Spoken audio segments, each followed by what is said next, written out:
Subscribe, share and like. MA63 banyak perbincangan resmi khasnya Kerajaan Persekutuan dan Negara disebut Sabah dan Sarawak sebagai rakan kongsi partner. MA63 Perjanjian Malaysia terkait penubuhan Malaysia. Beberapa perkara penting di antaranya ialah tuntutan hasil sebanyak 40% untuk Sabah. Tuntutan hasil 40% tidak dapat ditunaikan oleh Kerajaan Persekutuan Malaysia sudah berpuluh-puluh tahun hingga masa kini terus jadi isu sama ada politik dan rakyat. Media-media sosial jadi antara platform netizen perbincangkan biasa, masyarakat, perseorangan, NGO seperti SLS Sabah Law Society. Hasil 40% seharusnya dijadikan keutamaan atau kemestian untuk kebaikan rakyat Sabah khasnya yang jauh tertinggal di segi pembangunan. Malahan banyak rakyat Sabah yang miskin, sedangkan negara Sabah di antara negara kaya hasil buminya banyak menyumbangkan pendapatan sumber kewangan kepada Kerajaan Persekutuan.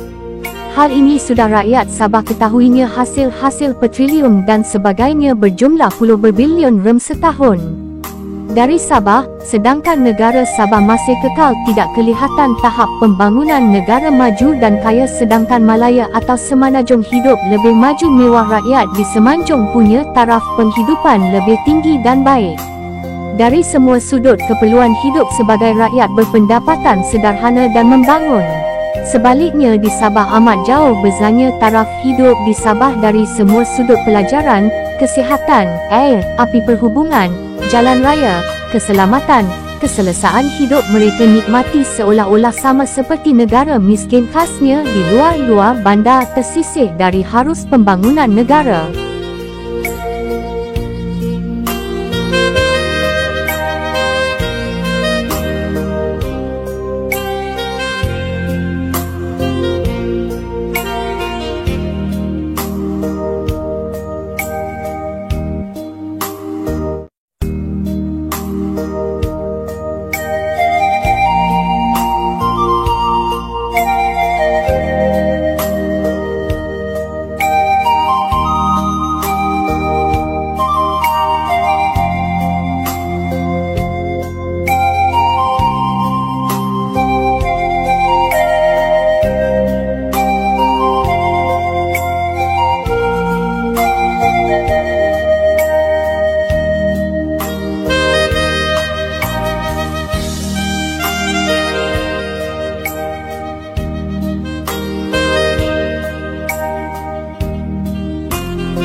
Hari ini kita ada tamu yang jauh tapi dekat di hati. Tinggi-tinggi Gunung Kinabalu. Itu cukup. So daripada Sabah, negeri di bawah bayu tu pun tak tahu bila perkataan negeri di bawah bayu tu wujud. Sebenarnya tantah ada panggilan yang lebih sesuai. So bersama kita adalah Irwan Idris. Apa khabar Irwan? Alhamdulillah baik. Alhamdulillah. Sihat, alhamdulillah. Masya-Allah. Alhamdulillah. So, apa sebab hari ini kita ada tamu yang jauh tapi dekat di hati. Tinggi-tinggi Gunung Kinabalu. Itu cukup. So daripada Sabah, negeri di bawah bayu tu pun tak tahu bila perkataan negeri di bawah bayu tu wujud. Sebenarnya tantah ada panggilan yang lebih sesuai. So bersama kita adalah Irwan Idris. Apa khabar Irwan? Alhamdulillah baik. Alhamdulillah. Sihat, alhamdulillah. Masya-Allah. Alhamdulillah. So, bila panggil orang Sabah ni, kita bukan nak cerita pasal Sumandak, Min. Okey. Walaupun itu topik yang Min suka. Betul. Betul eh. Sebenarnya Sumandak ni siapa, Min? Sumandak ni adalah gadis-gadis ayu negeri Sabah. Tapi dia lebih spesifik dia biasa yang menang Sumandak ni orang mana? Etnik apa? Etnik mana? Kadazan Dusun. Kadazan Dusun. Kita kena hantar wakaf Al-Quran ke sana. Bukan. Baik. Alhamdulillah. So bila cerita pasal Sabah, orang akan cakap pasal Gunung Kinabalu, Sumandak, Ambuyat. Itu biasanya. Tapi sebab kita langkah studio, kita bincang benda rare. Ya, about knowledge. Value of knowledge. Wow. Yang mana kita nak bercerita tentang perkara-perkara yang dah dibangkitkan tapi masih lagi kedengaran dia, bunyi-bunyi nyamuknya itu, bising dan nyaringnya masih lagi kedengaran. Iaitu tentang Perjanjian Malaysia 1963, tentang macam mana hari ini Sabah dekat diiktiraf sebagai sebuah negeri yang merdeka. Ataupun kita boleh katakan hari ini antara Semenanjung dan Sabah Sarawak, mana yang lebih dominan dan mana yang lebih boleh menentukan kehidupan mereka sendiri. Jadi kita nak lontarkan benda-benda ni dalam perbincangan kita. Jadi orang Sabah, orang Sarawak, kamu kena tunggu sampai habis. Baik, jadi bila cerita pasal perlembagaan 1963, semua orang tahu bahawa kita ada 2 hari perayaan berkaitan negara. Pertama adalah kemerdekaan 1957 dan Hari Malaysia 1963. So, sebagai pemula ni, ayat pemula ni ataupun orang beginners. Jadi sebenarnya apa sebenarnya 1963 ni? Irwan, bagi sikit cerita asas. Silakan. Okey, terima kasih kepada Langkah Studio sebab sudi jemput saya hari ini. Sebab yang first of all saya kena beritahu yang saya bukan siapa-siapa pun. Saya cuma orang yang curious. Saya orang Sabah ni, tapi curious bila kawan-kawan content creator dari Semenanjung bawa kamera, bawa drone, buat shot pasal Sabah. Asal dia orang lagi tahu pasal Sabah dari aku ni? So that is the curiosity. So saya rasa macam I need to find out things. Yang finally saya jumpa dalam MA63. Oh, the history is here. So what actually the difference antara 1957 dengan 1963 sebenarnya adalah berkuat kuasanya Akta Malaysia tu untuk activate Sabah Sarawak dan sekaligus mengaktifkan Malaysia tu sendiri. Kebiasaannya orang yang bercakap pasal Sabah Sarawak ni orang politik, Betul. orang akademik, tapi jarang content creator jalanan seperti kita ni ataupun orang-orang yang ada semangat patriotik ataupun patriotisme yang tinggi berkaitan dengan kenegerian. Jadi Yes. apa yang menyebabkan Irwan nak cakap sangat soalnya? Ada orang nak dengar ke? Tak ada orang nak dengar. At first tak ada orang nak dengar. Okay. So dia memang rare, dia memang langka lah. Dia memang out of the box. So bila kita cakap tu, dan dia tengok, kau siapa nak cakap pasal MA63 ni? Sebab MA63 ni dia cuma muncul musim pilihan raya. Biasanya pilihan raya. Pilihan raya MA63. Oh, memang Pilihan itu yang raya, diluar-luarkan? Memang itu je. Okey. Semua parti. Semua parti. Dan dahsyat Amin nak beritahu parti di Sabah lagi banyak pada parti Semenanjung. Tak, kenapa dia suka bawa cerita MA63? Kenapa orang Sabah dia lebih dahagakan MA63 daripada tunai? Selalu Tunai pun ya. selalu pilihan raya orang nak tunai dulu. Tunai ambil nanti, tapi MA63 nak tahu cerita tu. Kenapa? Dia dua. Kalau kita cerita pasal politik di Sabah ni, ada display tu, macam display produk ni dengan yang betul-betul orang nak. So yang orang betul-betul nak tu, yang tadi tu lah, yang ada duit tu. Duit tu memang orang nak. Tapi yang orang cakap, orang tak cakap pasal duit. Dia cakap pasal MA63. So MA63 ni dia sudah jadi macam katalog lah. Kenapa? Kita tak tahu kenapa. Apa yang manis dalam MA63 untuk rakyat Sabah? That is the beginning. Itulah permulaan untuk Sabah itself. Memang semua orang Sabah pun tahu tentang the first kita Kejap lagi kita lihat. Kejap lagi kita lihat. so the bendera yang pertama tu. Tunjuk terus, Mat. Ramai orang sebenarnya tidak begitu. Ini bendera pertama Sabah This is the one, bendera Sabah yang first 16 September tu, yang buat orang Sabah tu bila nampak je bendera ni, dia akan anggap this is something yang the closest to the heart orang Sabah. Kira ada Kudat, di Tawau, di Keningau ataupun di Beaufort. So, Ini benderanya. This is the bendera. Tapi masih lagi ke ada sentimen tu ataupun sebenarnya orang tua-tua saja yang ada perasaan tu? Perasaan orang tua-tua tu memang betul. But the problem dengan generasi baru ni, dia macam saya lah.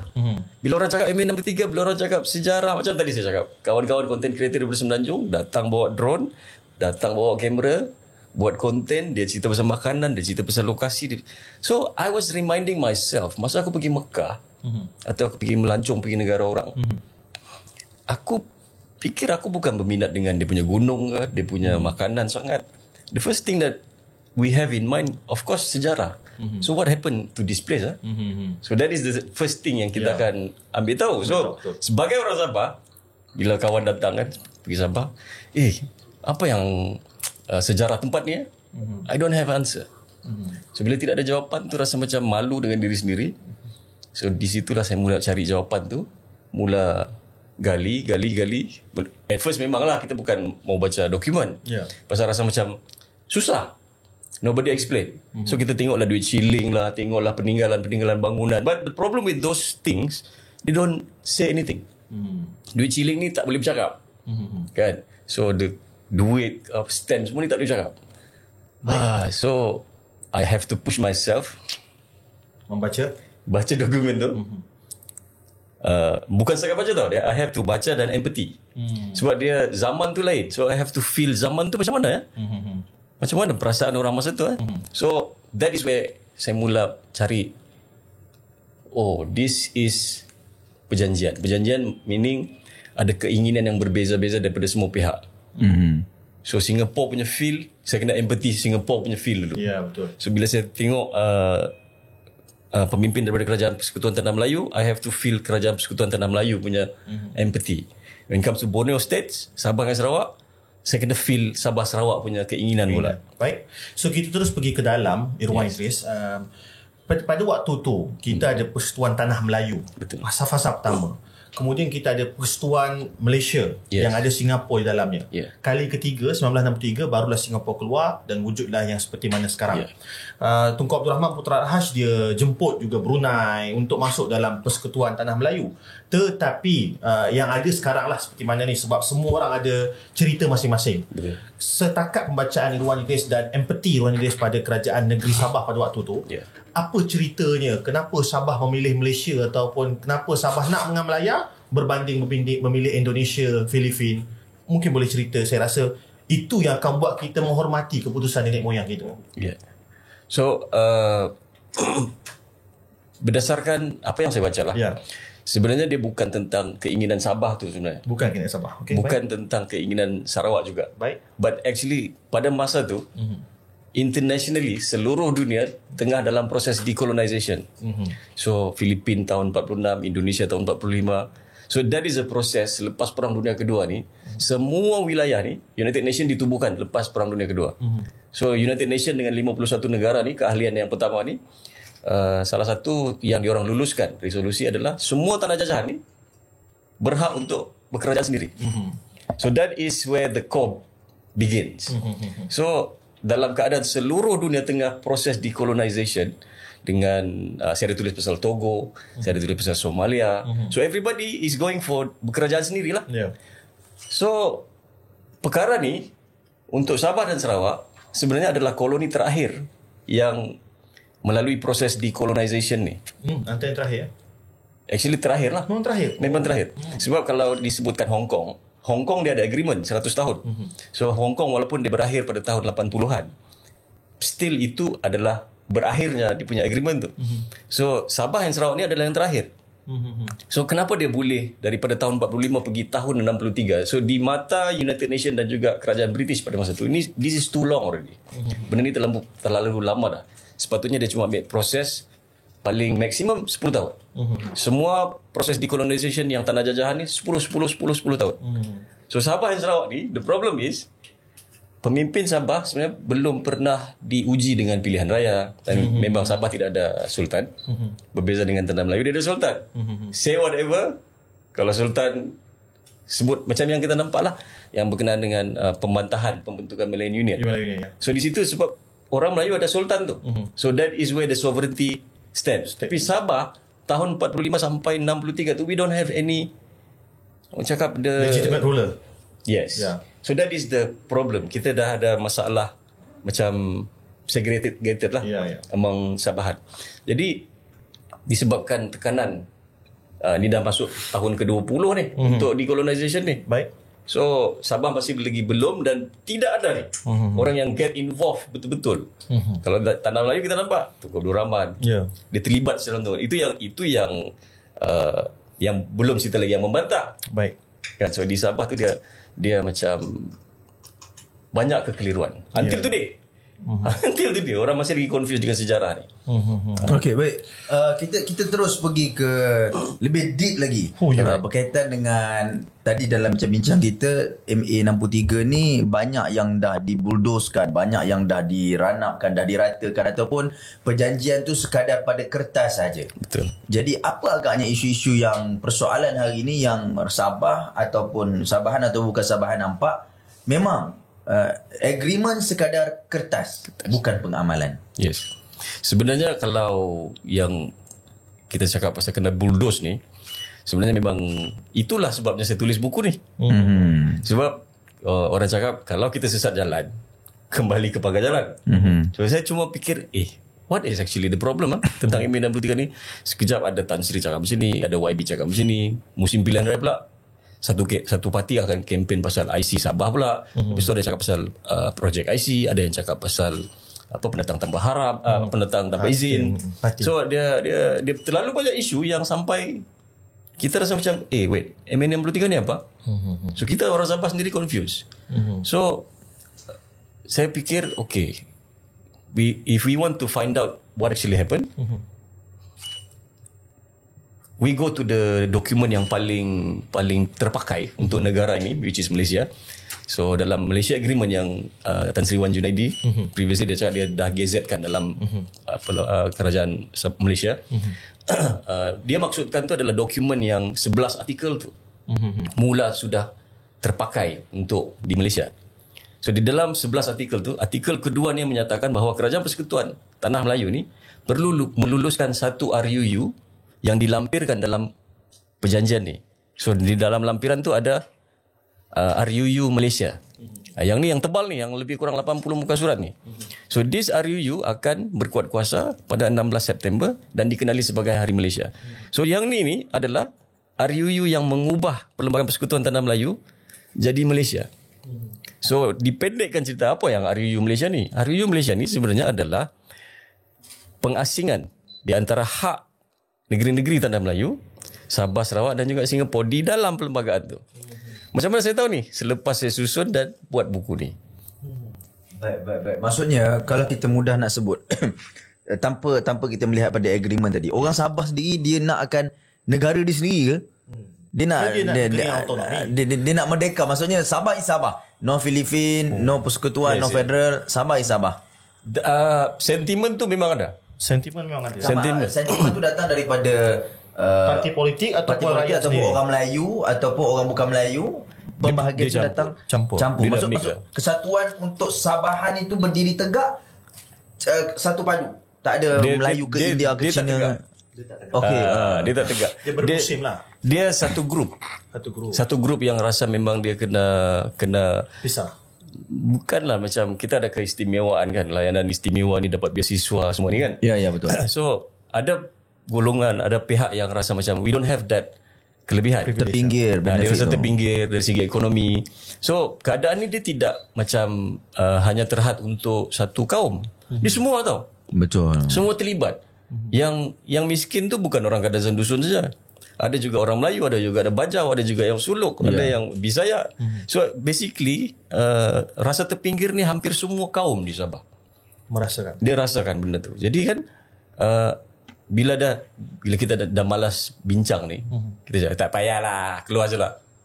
So that is the idea yang kau cerita banyak ni kita dah 60 tahun dah. Saya kena juga tu. Saya cakap, Irwan tak payahlah kau cerita MN63 tu. Saya cuma memilih, I just want to know the truth. Actually betul-betul masa tu macam mana saya nak cari jawapan tu. Bukan setakat saya saya rasa macam tercabar dengan kawan-kawan content creator dari Semenanjung pergi buat konten di Sabah. Actually last time saya tertengok cerita Ertugrul. Yang 500 episod kan. Ya, Turki tu. So that is where aku tengok kan, jahanam betul. Macam mana dia boleh buat movie yang 600 tahun dulu. Aku yang 60 tahun ni pun aku tak tahu apa benda nak buat. Tak mampu buat movie pun, buat konten pun tak mampu. So that is really a slap, tamparan untuk saya macam malu aku tak tahu apa pasal tempat aku sendiri. Saya percaya Amin dan juga Irwan bahawa kita masih lagi dalam proses membina negara bangsa kita. 60 tahun ni sekejap sebenarnya. Sekejap sangat Amin. Kalau kita kata 100 tahun pun masih sekejap bagi saya. Sebab saya tengok negara-negara maju macam Europe tu yang masih lagi ada masalah island dan juga UK. Sedangkan negara mereka dah masuk lebih satu abad. So 60 tahun ni memang betul nampak macam lama, tapi sebenarnya sekejap bagi saya. Tapi saya nampak lah, saya tak tahu Irwan boleh betulkan saya nampak memulai daripada PM Datuk Seri Ismail Sabri, kemudian Tan Sri Muhyiddin Yassin dan sekarang Datuk Seri Anwar Ibrahim. Walaupun waktu ni dekat ataupun singkat 5 tahun atau tak sampai pun 5 tahun, tapi Deodorant Nivea Men melindungi anda daripada peluh dan bau dengan wangian maskulin. Belilah sekarang. saya rasa pacing untuk memenangkan hati Sabah dan Sarawak ni bermula sekarang. Maksudnya nampak Anwar Ibrahim pun mula berikan, Datuk Seri mulakan berikan keistimewaan lebih sikit pada Sabah dan Sarawak. Saya percaya itu dibincangkan oleh Datuk Patinggi dan juga sahabat-sahabatnya. Adalah move tu sekarang. Irwan rasa terlambat ataupun tidak? Saya tak boleh cakap usaha orang ni macam kita cakap usaha orang ni lebih baik, orang ni tak baik, orang ni kurang kan. We appreciate everybody. Kita hargai semua benda. Kalau kita cakap sebenarnya pemimpin ni tak bagus, pemimpin tak bagus. Saya anggap benda ni adalah perjanjian. So bila perjanjian ni, kalau kita buat agreement, kena pegang lah. Selalunya dia akan melibatkan dua pihak ataupun beberapa pihak lah. Tapi let's say lah we done an agreement, and then you know that you make an agreement dengan orang yang mungkin tidak tahu tentang apa yang kita agree ni, dia just sign je. So orang yang buat agreement ni akan rasa macam ada advantage di situ, since this is the high level topic. Contohlah kalau kita tulis semalam saya cerita dengan projek, jom kita search engine YouTube ni, kita tulis MA63, apa result kita dapat. Kita akan nampak semua ni yang bercakap MA63 ni, the result will come ketua kerajaan semua. Dia bukan content creator punya topik. So naratif ni sama aja. Dia cerita dia adalah topik, kalau orang bisnes CEO punya topik lah. Kalau orang semua okey, di atas lah. Tinggi. Maksudnya topik berbicara semua okey. Semua sempurna, semua disepakati. Yes, kita faham lah tu. Faham. One side dia policy maker, takkan dia nak kata polisi yang dia buat tu tak elok.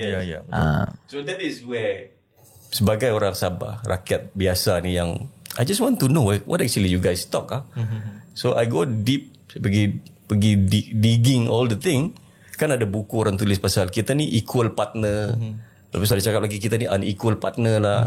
So basically bila saya susun dokumen tu, hampir semua keadaan berkenaan dengan perlembagaan 1963 ni, berkenaan dengan Malaysia yang kita tubuhkan 1963 ni, hampir semua perkara berkaitan dengan Sabah dengan Sarawak ni, Perdana Menteri Malaysia perlu runding dengan Ketua Menteri Sabah dengan Sarawak.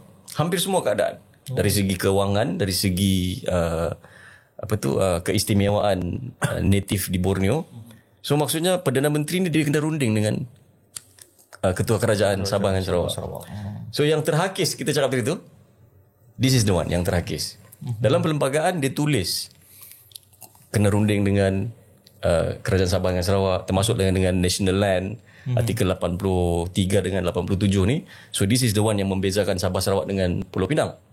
Sebab ada clause yang mengatakan kalau Kerajaan Persekutuan nak buat anything berkenaan dengan tanah persekutuan di negeri Sabah dan Sarawak, dia kena runding dulu dengan Kerajaan Sabah dan Sarawak. So berbeza dengan Pulau Pinang dan Melaka dan juga negeri-negeri lain. So keadaan tu ini yang sudah berubah. Daripada runding dengan ketua kerajaan, dia pilih ketua kerajaan yang mana yang pro, sudi untuk mendengar apa sejarah Perdana Menteri cakap. So dia akan jadi ketua menteri. Itu yang kita nampak dalam sejarah Sabah. Sabah lah paling banyak ketua menteri. Sarawak 6 sampai sekarang. Dalam 60 tahun ni, Sarawak baru 6. Sabah kita dah ada 16. Oh ya. 7 penggiliran 2 tahun sekali. Maksudnya mestilah ketua menteri itu selari dengan Perdana Menteri supaya apa saja deal dan keputusan, kalau Irwan tak nak sebut saya sebutlah kan, supaya apa saja keputusan yang memang terpakai pada agreement tadi dapat disempurna dan direalisasikan. Oh itu bijak je, itu politik strategis lah. Politik move yang mesti ada lah. Tapi memang sepatutnya kalau nak mudahkan urusan negeri dan persekutuan tu samalah supaya mudah untuk dapat keputusan. Tapi untuk cerita Sabah ni, pada pendapat Irwan, dia nampak lebih kepada political move berbanding pentadbiran move. So menarik. Bagi saya sendirilah, Sabah, Sarawak. Kita tahulah kalau kita tengok antara Semenanjung, Sabah dan Sarawak ni, kalau Sarawak saja pun besar dia, keluasan dia dah sama dengan Semenanjung. Dan kalau kita tengok kat situ juga, Sabah dan Sarawak dia ada semangat untuk membina dan juga distructure kembali pemerintahan, ekonomi, hak-hak yang terabai sebagainya. Jadi antara Sabah dan Sarawak, siapa yang paling kuat melawan untuk untuk mendapatkan hak-hak mereka ni? Kalau cakap pasal melawan ni, dia lebih melawan ni dia ada dua lah. Ada melawan depan-depan, melawan secara demokrasi lah. Secara demokrasi rasanya dua-dua sama. Sebab kalau kita tengok pada tahun 1966, Ketua Menteri Sarawak yang pertama, Stephen Kalong Ningkan, ada masalah dengan Kerajaan Persekutuan. So di situlah darurat yang pertama untuk Sarawak, untuk ganti Ketua Menteri Sarawak. diganti dengan Tavis Lee. So Sabah pun lebih kurang sama juga. So bila ada masalah dari sudut kita tak match ni, kita tak jumpa ni, yang persetujuan antara kerajaan ni tak jumpa ni, so yang selalu jadi mangsa ni memang rakyat lah. Betul. So diorang yang ada isu, rakyat jadi mangsa. Mangsa dia tu kita dapat pendidikan kita terkebelakang. Macam yang kita nampak lah dekat social media, guru besar tinggal dekat store 3 tahun. Itu satu benda yang kita susah nak bincangkan, sebab semakin lama kerajaan ni makin bertahan, ataupun mana-mana kerajaan pun Perdana Menteri bertukar-tukar. Yes. Tapi Sabah dan Sarawak ni orang boleh kata sampai kiamat kot macam tu. Apa sebabnya? Adakah kerana takdir? Wow. Kan? Adakah kerana hasil-hasil yang diambil tak dipulangkan balik, ataupun memang masyarakat di sana tak nakkan pembangunan? Dia nak kata sebab ada PAS tak ada. Sebab dia kata sebab ada PAH maju. Dia mau nak Islam kan, nak maju contoh kan. Sekarang ni dia bukan ada PAS. Tak, dia bukan ada PAS ke ada apa sekarang. Dia bukan isu, saya rasa bukan isu parti. Isunya memang takdirnya sampai kiamat begitu ke? Ataupun kerana mereka tak nak pembangunan, ataupun kerana ketirisan yang memang berlaku daripada dulu, ataupun pengurusan federal kita masih lagi belum berfokus kepada kemajuan yang sepatutnya. Adakah sekadar PAN Borneo tu dah majulah? Dia saya percaya kalau kita balik kepada speed. Kalau kita nak speed ni, actually there is no shortcut selain daripada knowledge, ilmu. Bila kita ada ilmu, even Al-Quran pun cakap beza orang tahu dengan tidak tahu ni macam siang dengan malam. Kan? Jadi kalau apa yang saya buat ni, saya sebagai aktivis MA63 ni, saya pilih untuk educate. So bila saya pilih untuk educate tu, saya bagi tahu whatever you feel, saya cuma cari siapa yang nak belajar je. Kan, kalau rasa MA63 ni tidak boleh pakai ke, MA63 ni sudah memang lapuk ke, ataupun kita rasa kita dizalimi ke. Sebab saya fikir orang yang paling layak dizalimi ni adalah orang yang jahil lah. You know nothing. You don't know how to defend yourself. Bila kau cakap kerajaan persekutuan zalim kau, okay, you prove your stand. Bila cakap kerajaan persekutuan tidak tunaikan ni, okay, tunjuklah mana. So bila tidak boleh tunjuk, maksudnya tuduhan kamu hanya tuduhan kosong, tidak berasas kosong. So keadaan ni saya tidak mahu jadi pada diri saya pula. So bila orang cakap, okay, kerajaan persekutuan macam ni, I have the proof. Saya ada bukti, dokumen tu macam ni.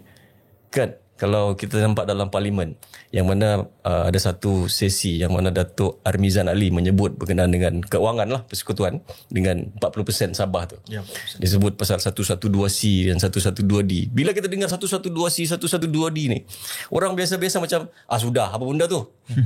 Kan dia macam aku tak boleh masuk But saya spend masa untuk faham 112C ni. Datuk Armizan cakap dia perlu dibaca dengan 112D. So maksudnya kau tak boleh simply baca 112C tanpa baca 112D. So keadaan tu terpakai untuk kewangan, untuk artikel kewangan. Tapi sama juga untuk pindaan perlembagaan secara keseluruhan. Artikel 159 ni untuk ubah perlembagaan ni hanya boleh buat di parlimen. So artikel 159 ni tahun 63 dimasukkan artikel 161E dalam 159. Maksudnya kalau nak ubah ni dia kena rujuk 161E. So ini yang kita cakap, saya percaya hak Sabah tu sudah ada dalam semua bahagian dalam perlembagaan persekutuan, dan perubahan yang berlaku sepanjang tahun tu banyak. Still saya pergi ke Dewan Undangan Negeri Sabah, saya cari arkib, saya cari dokumen Hansat. Ada tak dokumen, ada tidak kerajaan Sabah ni bawa usul ni ke Dewan untuk luluskan setuju? So far saya tak jumpa. Tu yang ubah Sabah jadi negeri-negeri persekutuan tahun 76 tu. Dewan Undangan Negeri saya tak jumpa. Tapi kalau kita tengok dari segi corak pemerintahan dan kabinet structure yang datang daripada PMX, meletakkan TPM2 daripada Sabah Sarawak, dan juga baru ni pun Dato' Armizan. Sebelum ni Menteri Hal Ehwal Khas Sabah Sarawak. Semalam saya tak tahu naik pangkat ke ataupun ditukarkan ke Menteri KPDN kan. Jadi okey, masih lagi tersusun, maksudnya kota untuk Sabah Sarawak, kabinet, Menteri Kabinet tu masih ada. Dengan ada TPM2 Sabah Sarawak ni, apa yang cuba yang nak digambarkan? Apa yang cuba nak diperlihatkan kepada rakyat?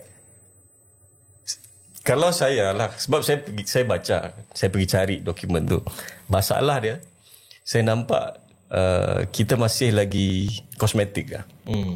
Kan masih lagi Itu standard. Itu mana-mana masih lagi kosmetik. Sebab antara soalan yang bila saya baca tu soalan yang forwarded pada saya tentang podcast kita pada hari ini.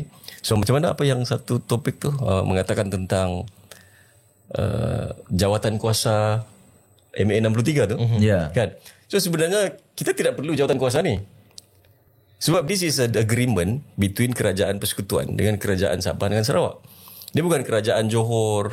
So actually beza 57 dengan 63 ni adalah agreement tu. Agreement 57 ni adalah antara dengan 11 negeri ni dengan kerajaan Persekutuan dan juga British lah pada masa tu. Yeah. So dia dah pas kepada kerajaan Persekutuan. So that deal is done. Sekarang Sabah dengan Sarawak ni dia pakai template Tanah Melayu punya perlembagaan. Faham. Kan dia pakai perlembagaan tu. Tapi template ni dia ada satu keistimewaan yang Sabah dan Sarawak, Ketua Kerajaan Sabah Sarawak ni berhak untuk bersetuju atau tidak bersetuju. Contoh macam rancangan Malaysia, kalau kita ada rancangan Malaysia, RMK kan. Sabah Sarawak dia berhak untuk nak follow atau tidak. Dia berhak lah, tapi macam kita cakap tadi lah, semuanya sepatutnya follow ya. Nampaknya dia dah jadi macam tu. So orang dah macam this is just agreement, this is agreement, tapi this is our deal. We agree this way, so this is lebih membawa kebaikan kepada semua orang. So this is something yang sebagai orang Sabah yang mencari jawapan, saya rasa macam letaklah TPM ke, letaklah apapun jawatan untuk Sabah dan Sarawak, selagi kita sebenarnya we don't go for the agreement yang betul-betul tu. So saya tak nampak yang usaha ni sebenarnya lebih kepada jangan gaduh lah. Jangan gaduh-gaduh lah. Macam tu lah.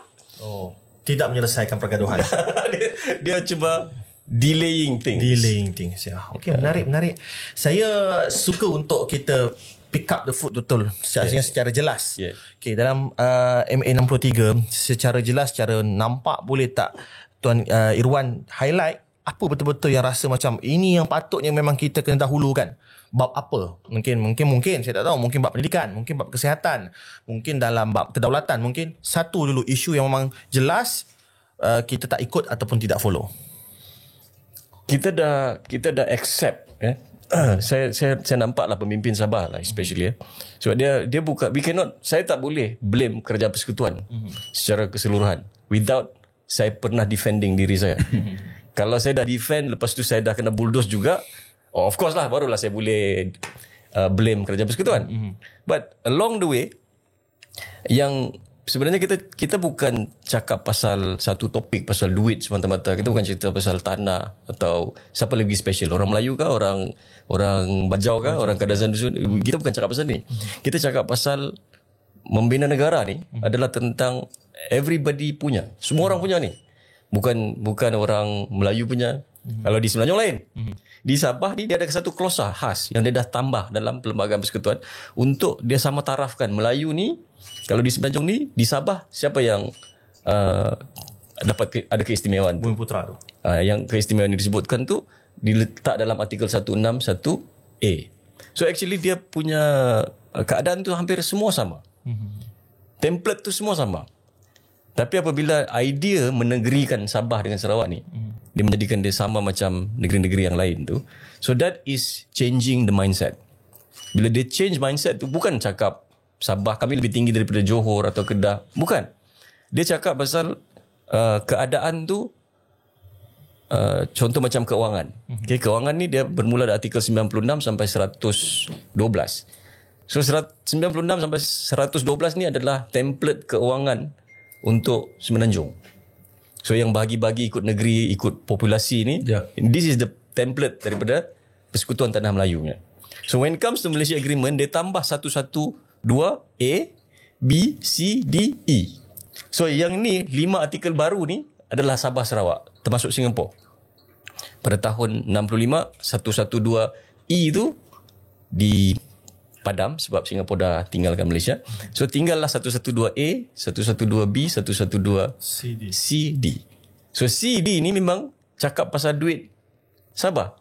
Kita belum cakap lagi pasal agama ni.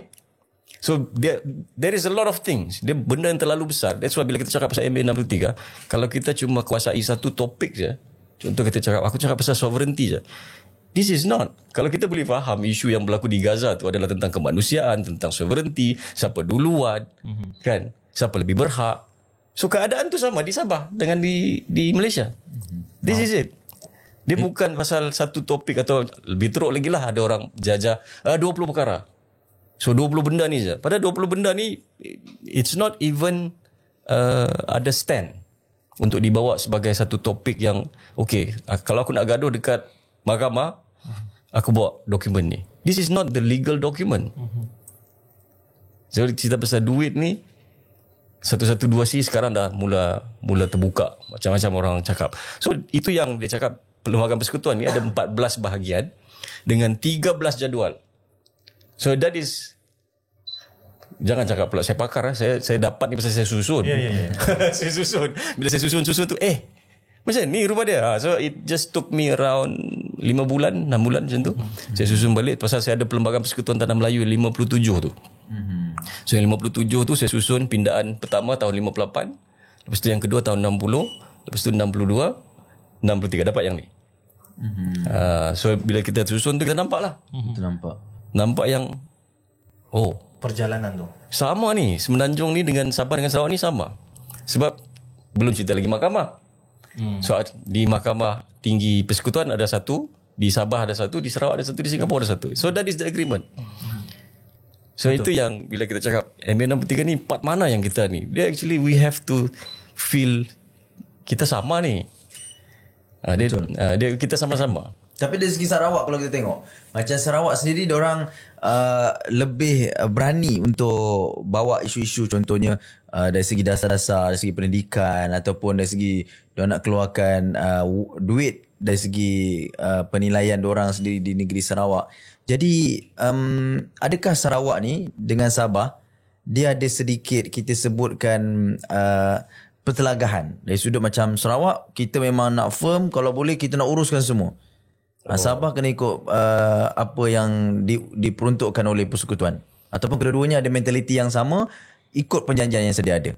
Kalau banding Sabah dengan Sarawak saya pernah lah ada kawan cerita kan, kalau kau kau bawa lori, lepas tu lori kau ni kau dalam Sarawak and then lebih kurang berapa kilometer lagi nak pergi ke Sabah tu, tiba-tiba kau punya lori ni mungkin ada masalah, perlukan tow. Baik. Kan? So kita fikir kita ambil lah tow daripada Sabah. Kan ambil? Tak boleh. Dia punya tegas tu macam tu. Mesti Sarawak kau juga. Kau kena ambil dulu dekat Sarawak punya untuk bawa keluar ni. Apa-apa pun Sarawak dulu. Macam tu. Tapi di Sabah ni semua orang datang, semua orang bos. Sabah. Bos tu. Semua bos. Dia punya layanan kepada tetamu tu kadang-kadang melampau-lampau. Kan? So bila orang layan bagi dia 1, dia bagi balas tu 10. So this is the part yang dia terlampau murah hati, terlampau baik. Itu yang saya anggap macam kita baik tu okey, tapi kalau sampai ke satu tahap yang menggadaikan hak kita, orang nampak yang this is a kelemahan, so habis lah. Sebab kita bukan cakap kita terlampau kenegerian ke, kita mau cakap pasal ni orang luar ke. Bukan. Siapa-siapa pun yang orang empunya kawasan tu, dia mesti ada rasa macam nak jagalah tempat tu. Bukan kita cakap kau orang luar, bukan macam tu. Kita okey, tapi kalau cakap macam ni tanah bapak aku kan. Kalau bapak aku punya lah, kau boleh tinggal, boleh, tapi hasil aku punya lah. So that is the point. Dia selalu lah kalau cerita pasal Sabah Sarawak ni ataupun negeri-negeri lain, contohlah kalau kita kata Sabah Sarawak, hasil bumi yang ada pada Sabah Sarawak tu, petroleum, gas dan sebagainya, dikumpulkan di Putrajaya. Betul. Kemudian diambil sedikit dalam bentuk hadiah, dividen dan sebagainya diberikan. Dan itu kadang-kadang topik yang selalu dibincangkan, yang selalu yang benda ni lah selalu semua rakyat Sabah tak puas hati. Kalau masuk pilihan raya, bulan apa pilihan raya? Tahun depan. Tahun depan lah. Contoh tahun depan lah. Itu akan dibawa. Yes. Itu akan dibawa. Tapi lepas pilihan raya benda tu, tak apalah, biarlah, biasalah. Diorang kena uruskan, diorang kena bawa. Tapi sebelum tu, kenapa perlu bawa sana sampai sini 20% je? Kita kena uruskan negara kita. Betul. Jadi rakyat semangat lah kan. Lepas tu keluar pun dapat duit dah.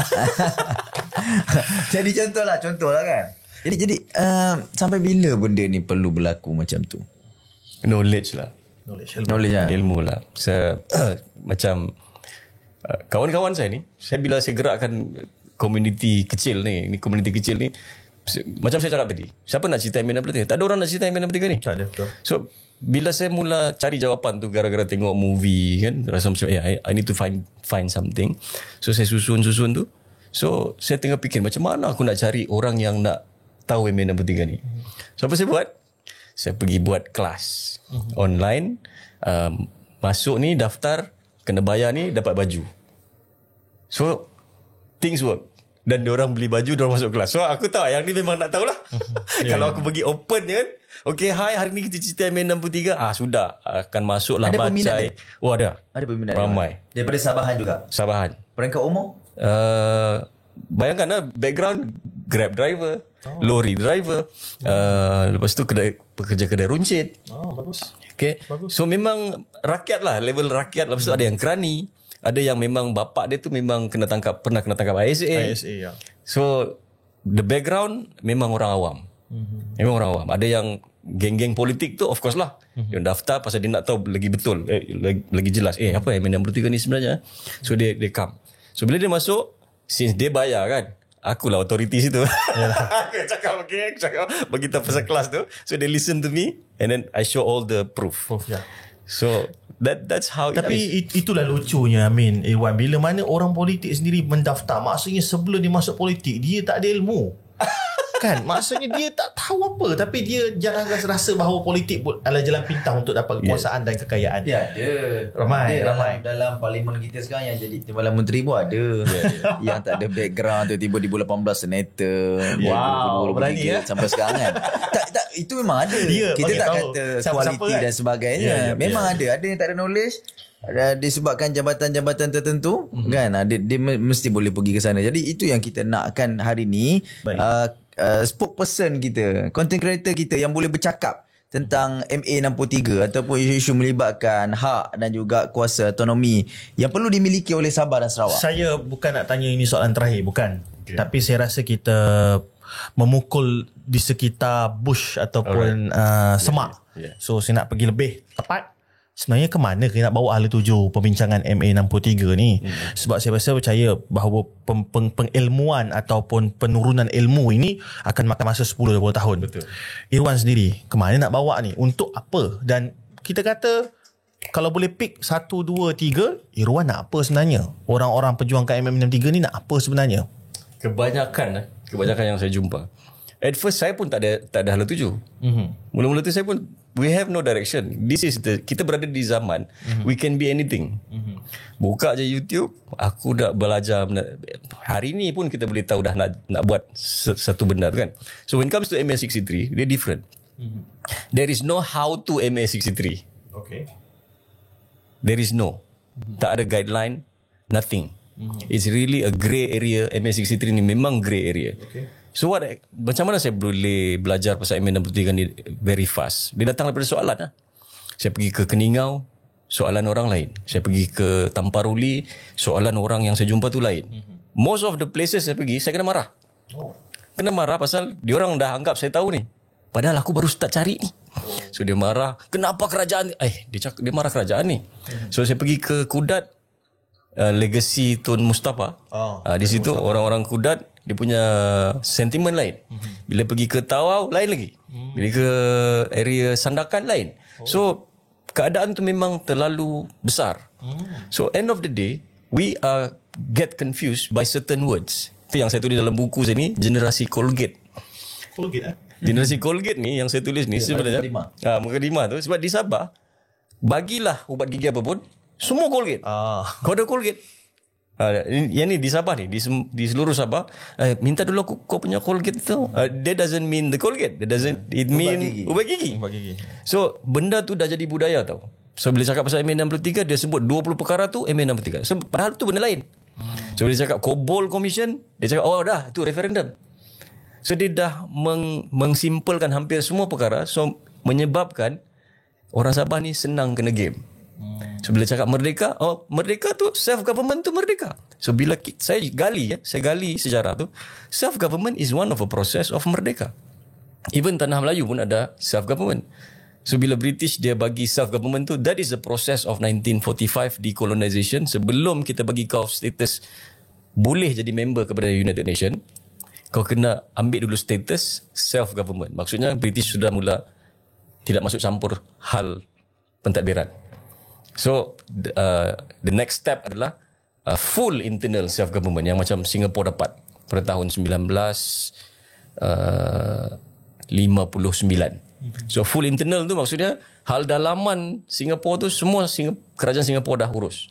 So apa lagi yang tinggal? Kerajaan British masih lagi urus berkenaan dengan Internal Security Act dan juga keselamatan di luar, ketenteraan lah. So ini yang proses tu. So bila MA63 ni, bila kita sign, benda yang sama, kita tidak dapat full internal self-government tu. Sabah Sarawak tidak dapat. Dia dapat self-government bersama dengan satu perjanjian yang kita cakap pasal IGC pada tahun 63 juga, iaitu bulan Februari. So agreement ni, yang Tan Sri Wan Junaidi sebut ni, dimasukkan dalam, digazetkan dah. So agreement ni adalah tentang, dipendekkan cerita pasal IGC ni tentang apa? Tentang mana part kerajaan persekutuan, mana satu bahagian untuk kerajaan negeri. So dia bagi-bagi dua. Ini kerajaan negeri punya, yang ni kerajaan persekutuan punya kuasa. So pembahagian ni yang sebenarnya menjadikan wujud perjanjian. The new Romano Premio EDP. Upgrade to the gold standard of perfume. Malaysia. Baik. Saya rasa jelas dah kat situ soalan saya. Amir, ada apa-apa soalan tambahan? Maksudnya apa yang kita nak bawakan pada hari ini adalah nak menghidupkan nilai ilmu kepada rakyat Sabah, kepada rakyat seluruh Selanjung sendiri. bakal-bakal pemimpin, pembuat pembuat polisi, bahawa MA63 ni bukan saja perjanjian di atas kertas, perlu difahami, ada empathy pada setiap klaus dan juga ayat-ayat yang diberikan. Jadi bagi saya dia tak terhenti kat sinilah. Sebab banyak lagi hak-hak yang tak tertunai ini mungkin boleh berlaku lagi pada waktu akan datang sekiranya ilmu tadi tak dapat diserap dengan baik. Betul, setuju. Saya rasa isu ni adalah isu yang akan evergreen walaupun mungkin 30-40 tahun. Kalau kita ingat seorang pemandu Grab, kata saya ke pemandu Food Panda, tapi e-hailing ni ditekan oleh seorang Pak Gad, ingat, dan dia keluar satu perkataan, ni budak Sabah ni seolah-olah menjatuhkan martabat dia, seolah macam Sabah ni adalah satu second class citizen. Tapi mujur ada seorang perempuan kat situ kata saya pun Sabah juga, dia kata kan. Di situ kita nampak bahawa kita ni equal. Ada je orang Sabah yang bekerja di Semenanjung ataupun bekerja di Putrajaya sendiri. Maksudnya masih ada lagi skeptikal ataupun pandangan buruk. Mungkin orang Semenanjung bila Sabah datang sini je, dia mungkin buat onar, buat masalah kan, mungkin. So kita perlu didik masyarakat, dan ia bukan orang Sabah Sarawak je, orang Semenanjung pun perlu dididik bahawa tentang hak-hak orang Sabah dan Sarawak, dan kita juga perlu mandang manusia itu sebagai manusia, bukan atas negeri. Dan saya suka bila Tan Sri Wan Junaidi ditanya soalan oleh KJ dan juga Syahril, kan, kita kena sebut lah sebab diorang antara yang bila cerita MA63 tinggi view, orang lain tak ada. Ditanya pada Tan Sri, adakah pilihan memasuki Malaysia ini adalah pilihan yang baik ataupun betul? Tan Sri memberi pandangannya lah. Saya tak nak ceritakan pandangan ni, boleh tengok di close kejap. Kepada rakyat Sabah, atas stand rakyat Sabah, rasanya betul ke tindakan Sabah Sarawak memasuki Malaysia? The idea adalah decolonization. Okay, decolonization. That is the core topik sebenarnya. Baik. Kalau kita cerita pasal MA63 ni untuk apa? It's always about agreement.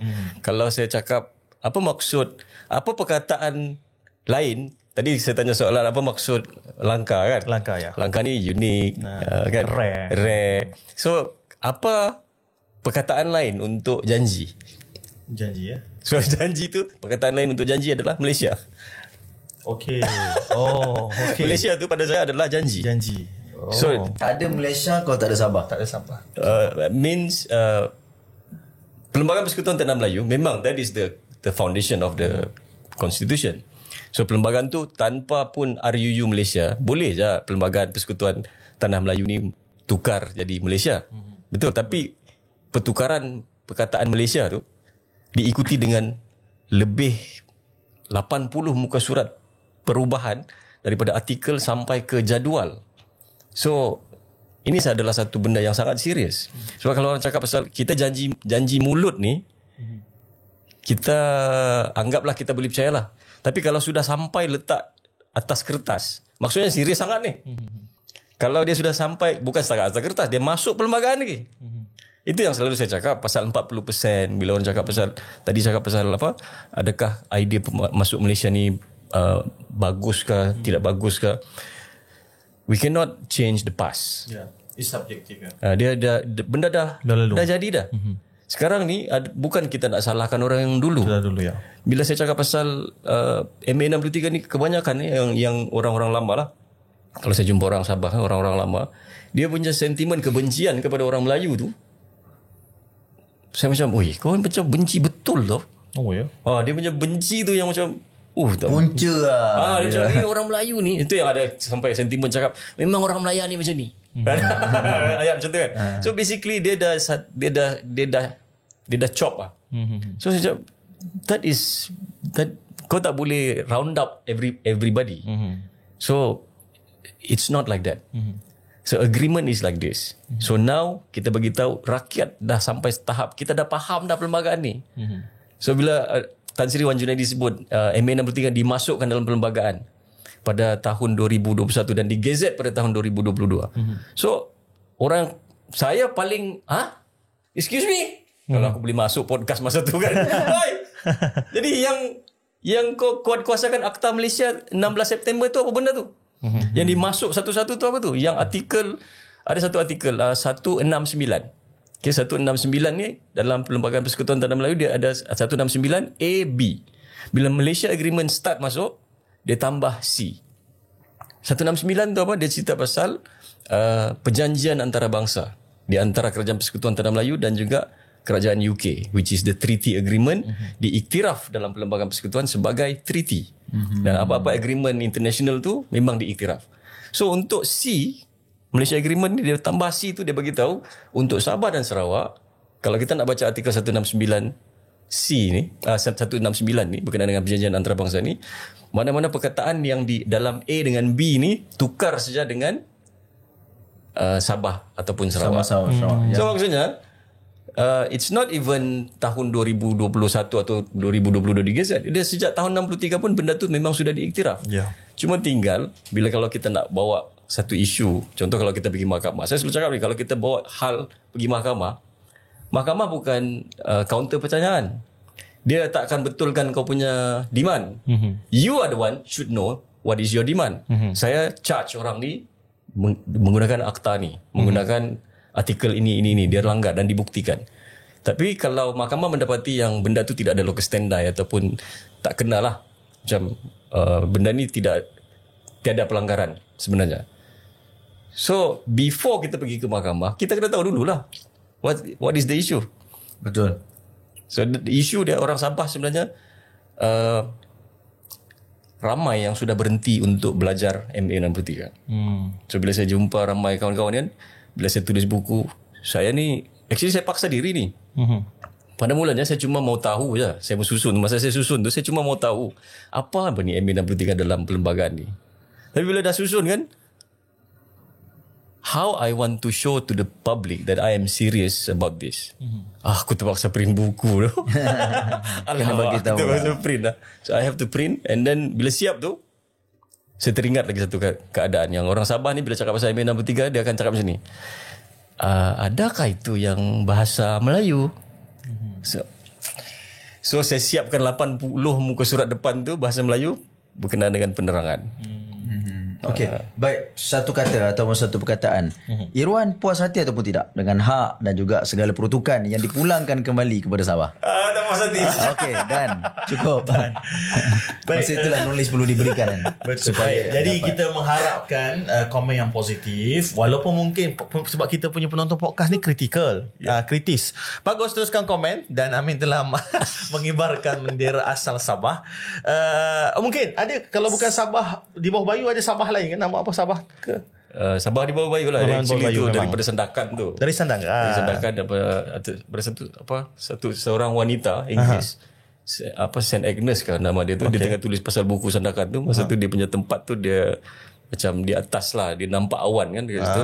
So Bayu tu. Itu yang below the wind. Below the wind. Okey, macam seolah-olah kerajaan di atas awan lah. Kerajaan di atas awan. Baik. Jadi terima kasih. Perlis dulu Indra Kayangan. Tapi dah tukar kepada Perlis Darussunnah. Darussunnah. Tak silap lah kalau tak silap. Okey. Baik, jadi kita sengaja Amin ya. Baik, alhamdulillah kita dah ke penghujungnya. Tapi tak puas Irwan. Mungkin Irwan balik bila Irwan?